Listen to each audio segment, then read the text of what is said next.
But हमारे ही साथ में बहुत सारे दूसरे बीइंग्स एग्जिस्ट कर रहे हैं, जिसमें यक्ष यक्षिणी आती है।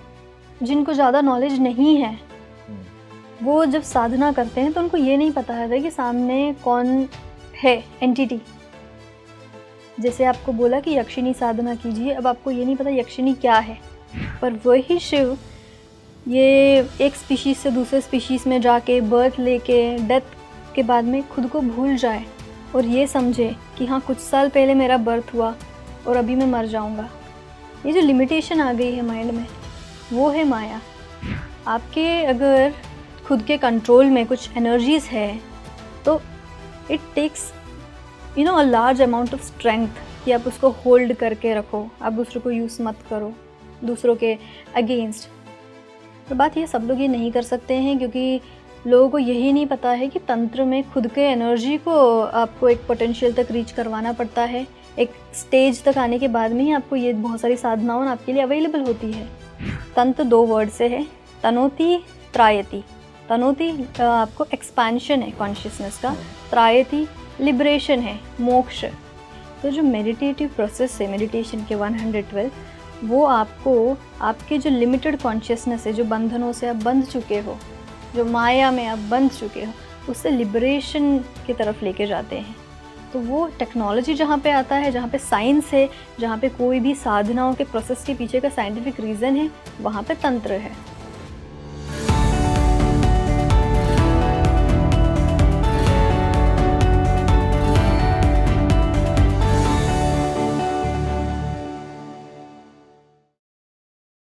स्पीकिंग ट्री के प्लेटफॉर्म पर आज मौजूद हैं कश्मीरी शैविज्म की एक बड़ी साधिका अमृता त्रिवेदी।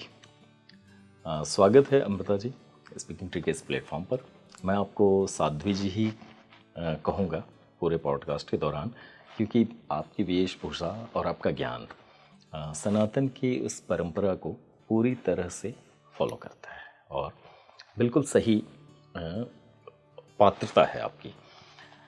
मेरा एक सवाल है, आप कश्मीरी शैविज्म एक्सपर्ट हैं, एग्जैक्टली कश्मीरी शैविज्म है क्या और ये शैविज्म के अन्य मतों से कैसे अलग है? तो कश्मीरी शैविज्म जैसा हम नाम से देखते हैं कश्मीर आता है क्योंकि वो ओरिजिनेशन वहाँ से हुआ है, वहाँ से उस नॉलेज को स्प्रेड किया था किन्ने, ऋषि मुनियों ने। तो जो कश्मीर है वो ऋषि मुनियों की भूमि रही है। जो ऋषि है वो रिसर्चर्स थे, साइंटिस्ट थे जो अपना रिसर्च वर्क करते थे किसी एक पर्टिकुलर फील्ड में। तो वहाँ पे जो कश्मीर है वहाँ से उन्होंने अपना नॉलेज को स्प्रेड किया है। ये जो शैविज्म है वो बाकी सब शैविज्म से कैसे डिफरेंट है? शैविज्म में शिव क्या है पहले हम ये देखते हैं। वो है कॉन्शियसनेस, चेतना, एक शुद्ध चेतना जो कि चैतन्य है, वो है शिव। अब उनको अप्रोच करने के लिए हमारे लिए जो सही है, जो पद्धति, हमको वो चूज़ करना है। कोई बहुत भक्ति में ज़्यादा वेल रहता है, जैसे कि भक्त है जिसमें डिवोशनल एलिमेंट है, उनके लिए भी शैविज्म है। पर जिनके जो साइंटिफिकली जाना चाहता है क्रिया के थ्रू, साधना के थ्रू, उनके लिए भी शैविज्म है। बहुत सारे माध्यम हैं शिवत्व पाने के लिए। तो जिसमें क्रिया प्रधान है, जिसमें साधनाएं हैं, वो है कश्मीर शैविज्म। और जो दक्षिण शैविज्म है जो हम सदर्न इंडिया में देखते हैं, वो उसी भगवान शिव को अप्रोच करने के लिए डिवोशनल का आपने हेल्प लिया है, जहाँ पे आपको पौराणिक स्टोरीज मिलती है, जहाँ पे आपको ओरिजिनेशन और एक माइथोलॉजिकल कॉन्सेप्ट दिया है ताकि आप में भक्ति भाव बढ़े। साध्वी जी, आप जिस साउथ इंडिया के शैविज्म की बात कर रही हैं, नैनार से एग्जैक्टली वो है। और जैसे कि शिव पुराण है, शिव पुराण जहाँ पे ज़्यादा इम्पोर्टेंस रखता है वो है दक्षिण शैविज्म।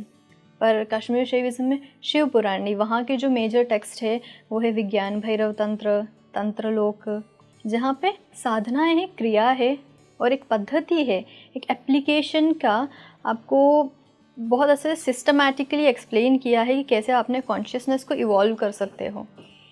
वो कश्मीर शैविज्म में आता है। विज्ञान भैरव तंत्र ये कश्मीरी शैविज्म का पार्ट है। ये कश्मीर शैविज्म का एक बहुत मेजर टेक्स्ट है जिसमें 112 मेडिटेशन प्रोसेस है एक्सप्लेन किया है।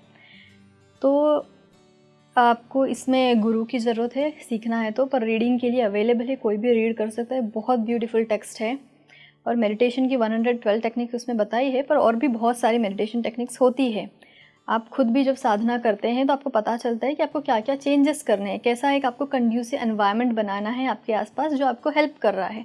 तो मेडिटेशन टेक्निक्स और बहुत सारी हो सकती है, जितने लोग हैं उनके लिए उतने डिफरेंट टेक्निक्स हैं। तो यहाँ पे जो विज्ञान भैरव तंत्र है, भैरव जो वर्ड है स्टेट है आपका, एक कॉन्शियसनेस का एक एलिवेटेड स्टेट है जिसको भैरव स्थिति कहते हैं। वहाँ पे पहुँचने के लिए वो एक मोक्ष का साधन है, समाधि, मेडिटेशन। तो उसको एक्सप्लेन किया है हर एक साधक के लिए, जो आपके लिए सूटेबल है, आप चूज़ करके उस मेडिटेशन के रास्ते में आगे बढ़ सकते हैं। विज्ञान भैरव तंत्र 112 मेडिटेशन पद्धतियाँ, टेक्निक्स। इसमें तंत्र शब्द का इस्तेमाल सिर्फ टूल के लिए या पद्धतियों के लिए किया गया है? एग्जैक्टली तंत्र क्यों? तंत्र और इसे किसने प्रतिपादित किया? क्या यह भगवान शिव के द्वारा है या किसी और ने किया? तो तंत्र का जितना नॉलेज है वो भगवान शिव से आता है, ठीक है। तो जैसे कि 64 मेजर तांत्रिक टेक्स्ट है, मेजर, पर और भी बहुत सारे टेक्स्ट है जी। जैसे कि एक पर्सन एनलाइटमेंट को रीच करते हैं तब वो समाज को बताना चाहता है कि मैंने कैसे इस स्टेज तक मैं पहुंचा हूं, तो अब मैं बाकी को भी हेल्प करना चाहता हूं, तो वो टेक्स्ट लिखते हैं। अब देखिए हमारे कल्चर में टेक्स्ट 2 टाइप में लिखे जाते हैं। फर्स्ट क्वेश्चन आंसर है, जिसमें कोई पूछ रहा है क्वेश्चन, कोई बता रहा है, शक्ति पूछ रही है और शिव बता रहे हैं। दूसरा वो होता है जिसमें बहुत सारे स्टूडेंट्स आके एक टीचर से अपने डाउट पूछ रहे हैं और टीचर बता रहे हैं, क्योंकि ये बहुत ईजीएस्ट मीन्स है आपको समझने के लिए। क्योंकि जो एक मुमुक्षु है, जो जिज्ञासु है, उसके मन में बहुत क्वेश्चंस रहते हैं और वो क्वेश्चन और आंसर फॉर्मेट में जब मिलता है तो खुद को बहुत इंक्लूसिव फील होता है। तो वैसे ही जो तांत्रिक टेक्स्ट है, आगम निगम, क्वेश्चंस पूछते हैं और आंसर देते हैं, ऐसे शिव और शक्ति के बीच का कन्वर्जेशन है। वैसे ही जो आपने पूछा कि विज्ञान भैरव तंत्र में तंत्र कहाँ से है जी, तो तंत्र का कॉन्सेप्ट आता है, तंत्र 2 वर्ड से है, तनोति त्रायति। तनोति आपको एक्सपेंशन है कॉन्शियसनेस का, त्रायति लिबरेशन है, मोक्ष। तो जो मेडिटेटिव प्रोसेस है मेडिटेशन के 112, वो आपको आपके जो लिमिटेड कॉन्शियसनेस है, जो बंधनों से आप बंध चुके हो, जो माया में आप बंध चुके हो, उससे लिबरेशन की तरफ लेके जाते हैं। तो वो टेक्नोलॉजी जहाँ पे आता है, जहाँ पे साइंस है, जहाँ पे कोई भी साधनाओं के प्रोसेस के पीछे का साइंटिफिक रीज़न है, वहाँ पे तंत्र है। 112 ध्यान की पद्धतियाँ मैंने सुनी थी इस बारे में, तो इसीलिए जब आपने विज्ञान भैरव तंत्र का नाम लिया तो मैंने दोबारा पूछा कि ये तंत्र मतलब किस रूप में प्रयुक्त करते हैं। तंत्र के बारे में साध्वी जी बहुत सारे मिथ और समाज की अपनी मान्यताएं हैं। तंत्र को लोग बहुत फियर, एक डर, एक भय, नाम सुनते ही कुछ सशंकित हो जाते हैं, भयभीत से हो जाते हैं। एक साधिका हैं आपने आपका रियल लाइफ एक्सपीरियंस जो लोगों के साथ रहा, लोग आप किस तरह से लोग महसूस करते हैं लोगों के बातों से या अंदाज से? एक होता है कि डिवाइन फीलिंग आना और एक होता है भयभीत हो जाना। आप क्या कहना चाहते हैं इस पे कि लोगों ऐसे क्यों भयभीत होते हैं? जी, लोगों का ये भाव, क्या लोग वास्तव में इससे भयभीत होते हैं? ऐसे लोगों के अंदर तंत्र को लेकर भय क्यों व्याप्त है? फियर होता है जहाँ पे आपको नॉलेज नहीं है किसी चीज़ का, राइट। अगर एक रूम में अंधेरा है, आप जा रहे हैं, अगर आपको डर लग रहा है, आपको अंधेरे से नहीं डर लग रहा है, आपको डर लग रहा है अंधेरे में क्या हो सकता है, राइट। अगर आपको नॉलेज है कि वो रूम पूरा एम्प्टी है, वहाँ पे कोई नहीं है, कुछ नहीं है, आप बिना डर के चले जाएंगे। तो अगर किसी को डर लग रहा है तो उनको जानने की ज़रूरत है कि मुझे किस चीज़ से डर लग रहा है। तो उनको नॉलेज नहीं है इसलिए डर रहे हैं, क्योंकि तंत्र में डरने की कोई चीज़ नहीं है। तंत्र सिर्फ एक ये कल्चर नहीं, किसी भी आप रिलीजियस कल्चर, स्पिरिचुअल कल्चर में देखें तो एक गोल क्या है एनलाइटमेंट के लिए? तंत्र एक फास्टेस्ट मीन्स है एनलाइटमेंट का। देखिए जो वेद और उपनिषद में बताते हैं जी। कि आपको देवत्व को प्राप्त करना है, आप में एक पोटेंशियल एनर्जी है जो आप मैनिफेस्ट कर सकते हैं और कुछ भी अचीव कर सकते हैं। आप में अंदर एक डिविनिटी का वास है। तंत्र आपको बताता है कि कैसे है, कहाँ है और उसको कैसे इन्वोक कर सकते हैं। तो लोगों का डर मिथ्या है? हाँ, लोगों का डर मिथ्या है। किस चीज़ से डर रहे हैं अब मुझे एक एग्जांपल दीजिए। मैं जिस रूप में मैंने लोगों से सुना है, तंत्र एक ऑकल्ट साइंस के रूप में व्याप्त है, जिसको सामान्य रूप से गूढ़ या रहस्यमय विद्या कही जाती है। तंत्र में अविचार क्रियाएं हैं। तंत्र में मारण, मोहन, उच्चाटन, वशीकरण, स्तंभन, विद्वेषण जैसी बातें हैं। तंत्र में शक्तियों की बातें, शक्तिपात की बातें हैं। इन सभी के बीच कहीं ना कहीं तंत्र लोगों का हार्म करेगा, लोगों को नुकसान पहुंचाएगा, इस तरह की मान्यता समाज में व्याप्त रही है। मैं एक छोटे से कथा, मतलब स्टोरी आप कह लें, या बचपन में मैं सुनता था लोगों से, सन्यासी आते थे तंत्र, मतलब जो अघोरी आते थे या कोई कमंडल लेके, तो लोग अपने बच्चों को छुपा देते थे कि कहीं मतलब उनका बच्चा वो वशीभूत ना हो जाए, सन्यासी बाबा के साथ ना चला जाए, या जो भी मतलब अपने स्वरूप में थोड़े से डिफरेंट दिखे तो उनसे भयभीत ना हो जाए। इस तरह की बातें अब भी मैं बहुत सारे लोगों से मिलता हूँ तो तंत्र का नाम सुनते ही वो एक चित्र विचित्र उनकी भाव भंगिमा, स्वरूप उनका बदल जाता है अब भी। तो इसके बारे में मैं आपके मुँह से सुनना चाहता हूँ। एग्जैक्टली लोगों का अज्ञान है, समाज में फैला एक मिथ है तंत्र के बारे में, अविचार कर्म के बारे में लोगों की क्या गलत फहमियाँ हैं, एग्जैक्टली है क्या? देखिए, आप कोई साधना करते हैं तो यूजुअली दो कैटेगरी में आते हैं। एक, आप बाहर किसी की साधना कर रहे हैं, ड्युअलिटी, द्वैत, बाहर एक देवता है, आप उनकी पूजा कर रहे हैं। तंत्र में वही देवता आपके अंदर है और आप वो देवता को जगा रहे हैं, उनके हाईएस्ट पोटेंशियल को जगा रहे हैं, ताकि आप कुछ जिस स्टेट में आपको पहुंचना है आप इजीली पहुंच सके, राइट। तो सबसे बड़ी बात तो ये है कि अगर आप उस लेवल तक हो तभी आप वैसी साधना कर सकते हैं। कोई भी अभिचार क्रिया नहीं कर सकता है। तंत्र साधना वही करते हैं जिनके अंदर शक्ति जागरण है, ठीक है। कोई ऐसे बैठ के कुछ मंत्र पढ़ के नहीं होता है। बिजनेस चल रहा है लोगों को डरा के, ठीक है, वो उनकी जगह है, पर रियलिटी तो ये है सब लोग नहीं कर सकते हैं। तंत्र साधना में सबसे इम्पोर्टेंट है आपके अंदर कितनी शक्ति है, आपने कितनी साधना की है। अब वो शक्ति को आप कैसे यूज़ कर रहे हो। शक्ति को आप मिसयूज़ करना बहुत ईजी है, पर आपके पास कुछ पावर है, आपको पता है आप इसको हार्म कर सकते हो ये शक्ति को यूज़ करके, फिर भी आप हार्म नहीं कर रहे हो, वो है एक इंटेलिजेंट बीइंग के लक्षण, इज़न्ट इट। क्योंकि आपके अगर खुद के कंट्रोल में कुछ एनर्जीज़ है तो it takes a large amount of strength कि आप उसको होल्ड करके रखो, आप दूसरों को यूज़ मत करो दूसरों के अगेंस्ट। पर बात ये सब लोग ये नहीं कर सकते हैं क्योंकि लोगों को यही नहीं पता है कि तंत्र में खुद के एनर्जी को आपको एक पोटेंशियल तक रीच करवाना पड़ता है। एक स्टेज तक आने के बाद में ही आपको ये बहुत सारी साधनाओं आपके लिए अवेलेबल होती है। पर अभी कोई भी बुक पढ़ लेता है और फिर बोलेगा कि हाँ हम मारण कर सकते हैं, उच्चाटन, वशीकरण, नहीं होता है। तो इट्स बेटर कि लोगों के लिए कि वो बेवकूफ़ नहीं बने कहीं भी जाके। और ऐसा है, ये जो नेगेटिविटी है, आप अगर एक बार इसमें चले गए ना, इट्स वेरी डिफ़िकल्ट कि आप वहाँ से बाहर निकलना। जैसे ये विनाशक है? यस, उस व्यक्ति के लिए जो ऐसी साधनाओं में है। क्योंकि तंत्र का मेन मीनिंग क्या था आपका इवोल्यूशन के लिए। अगर आपका माइंड डिस्ट्रैक्ट हो गया, आप कहीं और चले गए, तो ऑब्वियसली आपका जो गोल था वो तो कहीं और ही चले गया। और हर एक एक्शन का हम एग्जिस्ट कर रहे हैं यहाँ पे, हम एक भी एक्शन करेंगे, थॉट्स भी एक्शन में आते हैं, कर्म, उसका प्रारब्ध तो है, आपको मिलेगा ही। अपने एक बॉल भी आप नीचे थ्रो कर रहे हैं, बाउंस बैक होगी। आप ये देखते, पानी भी अगर इवोपरेट होकर ऊपर जाता है तो बारिश के फॉर्म में आता ही है, तो ये एक साइकिल चल रहा है, आप जो देंगे वो मिलेगा, बच नहीं सकते हैं।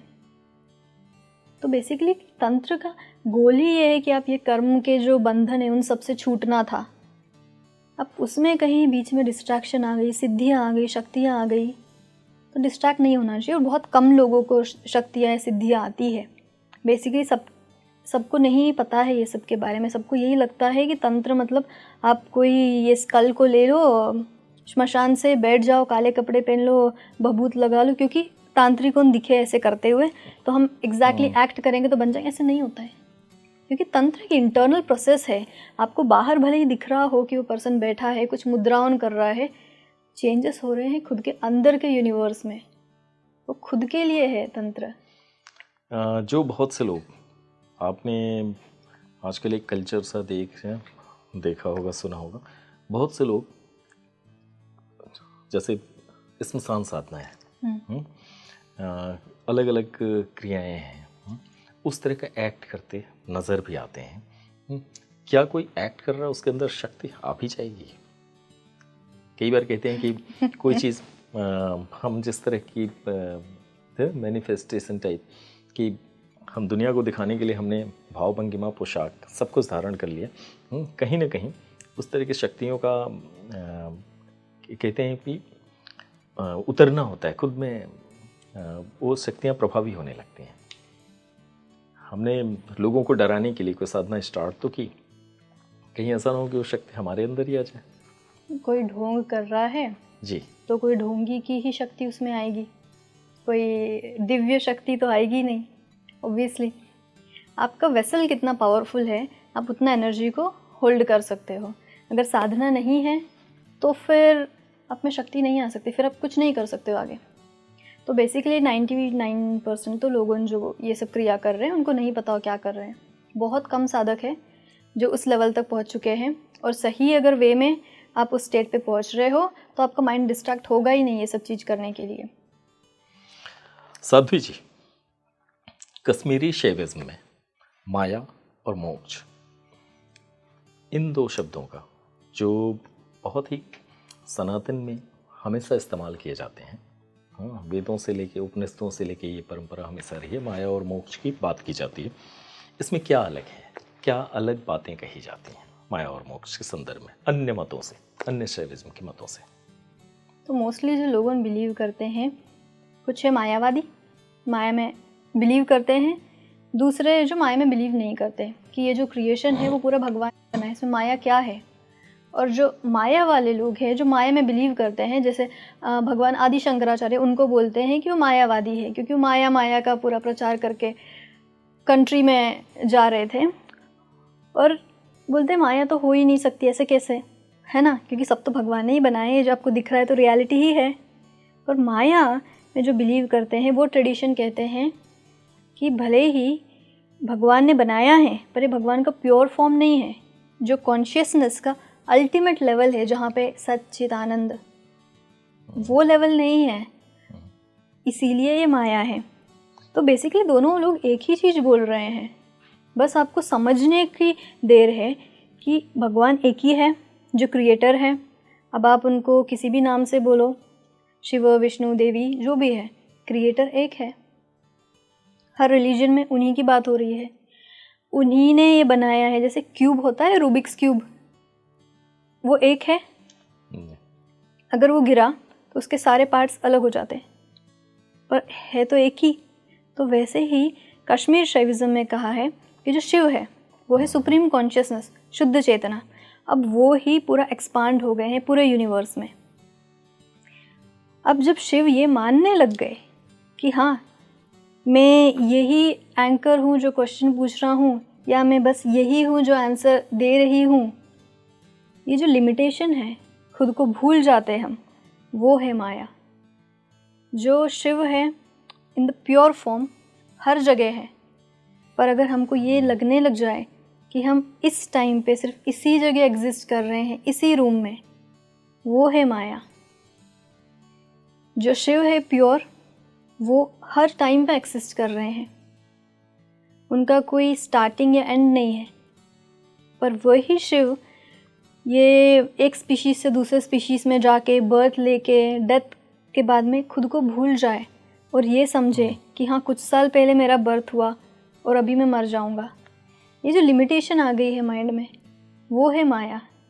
तो हर एक चीज़ जो आपको लिमिट कर रही है, आपके एक्सिस्टेंस को, आपको खुद जान पाने से रोक रही है कि आप रियलिटी में क्या हो, वो है माया। और आप जिस दिन जान जाओगे कि मेरा पोटेंशियल क्या है और मैं रियलिटी में क्या हूँ, वो है शिव। बहुत बहुत ही सुंदर तरीके से आपने बताया है। साध्वी जी, बहुत लोगों की ये जिज्ञासा है, हमारे यूज़र्स के भी कई बार कमेंट्स आते हैं और वो इस पर एक डिटेलिंग, पूरी डिटेल से चर्चा करने को कहते हैं। एक क्षणी साधना है क्या एग्जैक्टली, ये एक्सिस्ट करती है, एक क्षणी शक्तियाँ क्या होती हैं, इस बारे में प्लीज़ बताएं। तो डिफरेंट ट्रेडिशन में शक्तियों को देखने का पर्सपेक्टिव चेंज होता है। कहीं ट्रेडिशन संप्रदाय में यक्षिनी एक नेगेटिव एंटिटीज़ है और कहीं कहीं बहुत पॉजिटिव है। जैसे कि हम बुद्धिस्ट तंत्र में, चीनाचार में देखें तो यक्षिनी, डाकिनी, ये सब देवी की मैनिफेस्टेशन रूप है, उनके डिफरेंट रूप है। बट कई कल्चर में ये अच्छे रूपों में नहीं मानी जाती है। अब आप पे डिपेंड करता है कि आप कहाँ से, आपने कौन से लीनिएज में साधना कर रहे हैं, तो वैसे वो आपको इम्पैक्ट करेगी। और अगर हम ये सोचें कि सिर्फ हम जो देख पा रहे हैं इतने ही स्पीशीज़ है, तो वो हमारा लिमिटेशन है। हमारे अलावा भी और बहुत सारे हैं, जैसे ह्यूमन से, एनिमल से, ह्यूमन से भी कुछ एलिवेटेड बीइंग्स है जो यहाँ पे रह चुके हैं। कुछ ऐसे भी हैं जो कभी ह्यूमन के फॉर्म में आए नहीं हैं पर वो एग्जिस्ट कर रहे हैं। बहुत सारे डिमेंशंस और बहुत सारे प्लेन्स है आसपास। जैसे कि हम इस प्लैनेट पे है, अगर हम ये मान ले कि पूरे यूनिवर्स में सिर्फ एक ही प्लैनेट है और उसमें सिर्फ इतने ही क्रीचर्स है, तो ये तो हमारा कम नॉलेज है ना, क्योंकि हमें अभी तक ऐसा एक एक्सपीरियंस नहीं हुआ है एक्स्ट्रा टेरेस्ट्रियल से, राइट। तो वैसे ही लोगों को नहीं पता है, बट हमारे ही साथ में बहुत सारे दूसरे बीइंग्स एग्जिस्ट कर रहे हैं, जिसमें यक्ष यक्षिणी आती है। अब मैं इस बारे में मोस्टली बात नहीं करती हूँ क्योंकि लोगों जिनको ज़्यादा नॉलेज नहीं है, वो जब साधना करते हैं तो उनको ये नहीं पता है कि सामने कौन है एंटिटी। जैसे आपको बोला कि यक्षिणी साधना कीजिए, अब आपको ये नहीं पता यक्षिणी क्या है जी। तो बहुत सारे ये मुझे सदर्न इंडिया में और ईस्ट में, साउथ ईस्ट में यक्षिणी साधना आपको देखने को मिलेगी, जो मैंने खुद देखा है, जहाँ पे लोगों ने यक्षिणी साधना करे। अब ये यक्षिणी क्या है, जो एक माउंटेन और रिवर्स, इसके कुछ लॉर्ड से, एंटिटी से, जिनके अंडर में रहते हैं कुछ जगह, उनको जंगल, राइट। तो वहाँ पे जो प्रोटेक्ट करते हैं उस एरिया को, उनको भी कहते हैं यक्ष यक्षिणी। तो जो आदिवासी जो कॉलोनीज़ है, वो उन्हीं यक्ष यक्षिणी को अपने कुल देवी कुल देवता बना के आज भी प्रे करते हैं, पर वो मानते हैं कि वो वही आदि पराशक्ति है। बट देखिए, अगर आदि पराशक्ति है तो डायरेक्टली उनको वर्शिप करोगे ना, कुछ तो चेंजेस हुआ है कॉन्शियसनेस लेवल में। तो ऐसे बहुत सारे बीइंग्स हैं जो हमारे आसपास है, ह्यूमन से ज़्यादा एलिवेटेड है उनका कॉन्शियसनेस, पर जो प्योर कॉन्शियसनेस है वहाँ तक नहीं है। तो आप जब साधना करते हैं तो आप जिस स्टेज पे हो और आपको जिस स्टेज पे पहुंचना है, उसके बीच में जितने स्टेजेस है, वहाँ के बीइंग्स की आप हेल्प लेते हो ताकि आपको साधना में हेल्प हो सके, आपको आपका कॉन्शियस लेवल बढ़ाने के लिए। तो उसमें यक्ष यक्षिणी ये सब की साधना आती है। क्या इन साधनाओं के कोई नेगेटिव पावर्स होती हैं, नुकसान पहुंचाने के लिए होते हैं, अपनी मनोकामनाओं की पूर्ति के लिए होते हैं? मोस्टली तो अपनी मनोकामना पूर्ति के लिए लोग करते हैं, मैंने जो देखा है। मैं जिस लीनिएज में, वहाँ पे यक्षिणी साधना नहीं होती है, बट हाँ जो लोग करते हैं वो मोस्टली प्रोटेक्शन के लिए, हेल्थ के लिए, ये सब है। यक्षिणी भी बहुत सारे टाइप की है। साध्वी जी, जैसे बहुत सारी अन्य एंटिटीज होती हैं, जिन्नात, प्रेत, भूत, जिस रूप में, तो कई बार कहते हैं ना कि कोई उनको साधना चाह रहा है, जस्ट उनसे अपना काम लेना चाहता है, लेकिन वो उसे पकड़ लेते हैं खुद और उनकी अपनी डिमांड होती है। क्या एक क्षणी साधना में भी ऐसी बात आती है? एक क्षणी साधक से कुछ स्पेशल डिमांड करती है? कोई कहते हैं कुर्बानी मांगना या उसके मतलब जीवन के साथ लगातार एक उसके साथ एक्सिस्ट करने लगना कि नहीं छोड़ना पीछा। कौन सी यक्षिणी की बात कर रहे हैं आप? आपके माइंड में कोई स्पेसिफिक है? नो, मैं सभी तरह की यक्षिणियों के बारे में बात कर रहा हूँ कि अगर कोई साधक किसी भी यक्षिणी की साधना कर रहा है और वो यक्षिणी उसे सिद्ध हो गई, तो क्या वो साधक के साथ जीवन पर रहेगी? अब ये तो साधना पे डिपेंड करता है, कौन सी साधना कर रहे हैं। अगर उस हिसाब की साधना कर रहे हैं तो ऑब्वियसली गिव एंड टेक है। अगर आप कुछ ले रहे हो तो आपको देना भी पड़ेगा। क्या यक्षिणी साधनाएं भी अलग अलग होती हैं? हाँ, यक्षिणी साधना अलग अलग होती है जी। आपको क्या डिज़ायर्स है और उसको पूरा करने के लिए वैसी साधना भी है। इसीलिए तंत्र में जो बाहर से लोग आ गए जिनके स्पिरिचुअल रीजंस नहीं थे ऐसे डिज़ायर्स को पूरा करने के लिए, इसीलिए ये तंत्र का पूरा एक जो पोर्ट्रेयल है वो ही नेगेटिव हो गया है। क्योंकि तंत्र बेसिकली इवोल्यूशन के लिए है, लिबरेशन, मोक्ष के लिए है। पर हाँ ठीक है, डिज़ायर्स को पूरा करके ही आगे बढ़ना चाहिए। क्योंकि अगर आपने डिज़ायर्स को सप्रेस कर दिया और आप आगे गए तो आप फिर भी सोचते रहोगे कि मैंने छोड़ दिया, मुझे चाहिए था, राइट। जैसे आप संन्यास भी लेते हैं, जैसे कि भगवान गौतम बुद्ध ने जब संन्यास दे रहे थे उस टाइम पे क्या होता था, हिंदू कल्चर में संन्यास सिर्फ ब्राह्मण्स के लिए था।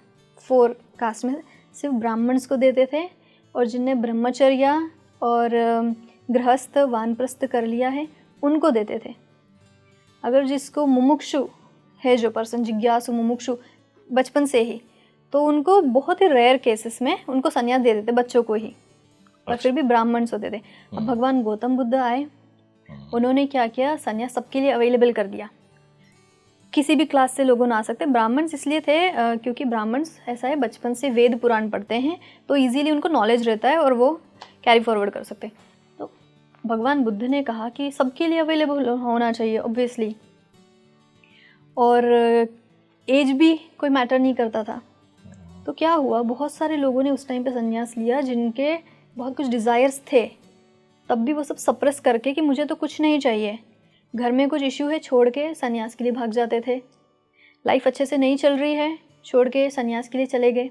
फिर क्या हुआ, भगवान बुद्ध के रेस्ट्रिक्शंस भी बहुत सारे, एकदम स्ट्रिक्ट डिसिप्लिन था कि आपको ये वाइन, फ्लैश ये सब नहीं यूज़ करना है, आपको ऑपोजिट जेंडर वाले लोगों से ज़्यादा कम्युनिकेट नहीं करना है।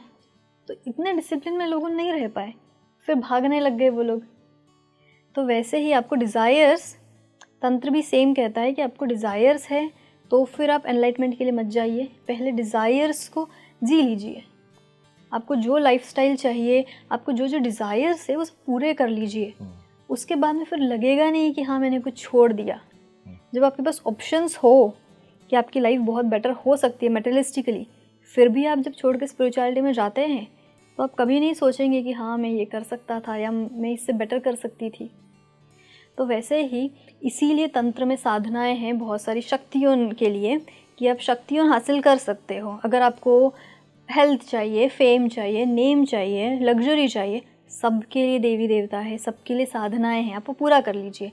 आपको मिल गया, सेटिस्फाइड हो, फिर आगे की साधना के लिए बढ़िए। बहुत बहुत धन्यवाद साध्वी जी आपका। स्पीकिंग ट्री के अलग अलग एपिसोड्स में हम चाहते हैं कि साध्वी जी से आगे दर्शकों के बहुत सारे सवाल, बहुत सारी जिज्ञासाओं के उत्तर पा सकें। बहुत जल्द आपके सामने नए सवालों के साथ, साध्वी जी के समाधान के साथ आएंगे। तो नमस्कार। हर हर महादेव।